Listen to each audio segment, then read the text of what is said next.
Xin chào các bạn. Hôm nay, Hà Thanh sẽ giới thiệu món cá linh hấp bia là một món ăn thanh đạm nhưng lại vô cùng hấp dẫn. Cách làm: chuẩn bị nguyên liệu.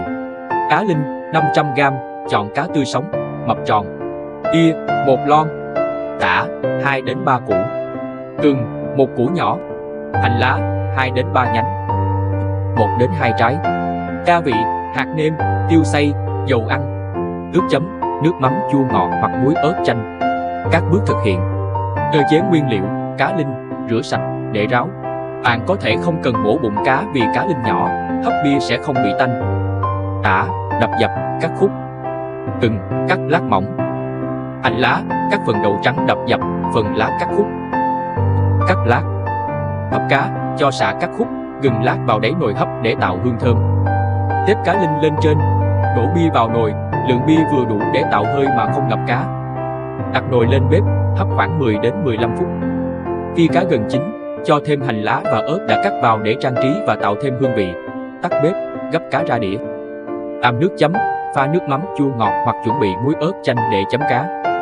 Trình bày và thưởng thức, gấp cá linh hấp bia ra đĩa. Trang trí thêm vài cọng rau răm, ngò gai. Dùng nóng ngay khi vừa gấp ra khỏi nồi hấp để cảm nhận trọn vẹn hương vị.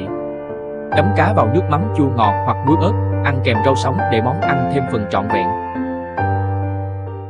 Những điều lưu ý: chọn cá linh tươi sống để đảm bảo thịt cá ngọt và không có mùi tanh. Thời gian hấp vừa đủ, không nên hấp quá lâu sẽ làm cá bị nát và mất đi vị ngọt.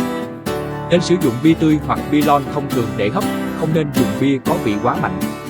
Cá linh hấp bia là một món ăn thanh đạm nhưng lại vô cùng hấp dẫn. Hơi nóng của bia bốc lên giúp thịt cá chín mềm, ngọt hơn, đồng thời loại bỏ hoàn toàn mùi tanh của cá. Món ăn này không chỉ giữ trọn vẹn vị ngọt tự nhiên của cá linh mà còn được bổ sung thêm hương thơm đặc trưng của bia, tạo nên một hương vị tinh tế, nhẹ nhàng. Cá linh hấp bia rất được lòng nhiều người nhờ cách chế biến đơn giản, nhanh chóng mà vẫn mang lại một món ăn ngon, bổ dưỡng. Cảm ơn các bạn rất nhiều vì đã đồng hành. Hẹn gặp lại ở các video tiếp theo với thật nhiều món ăn hấp dẫn.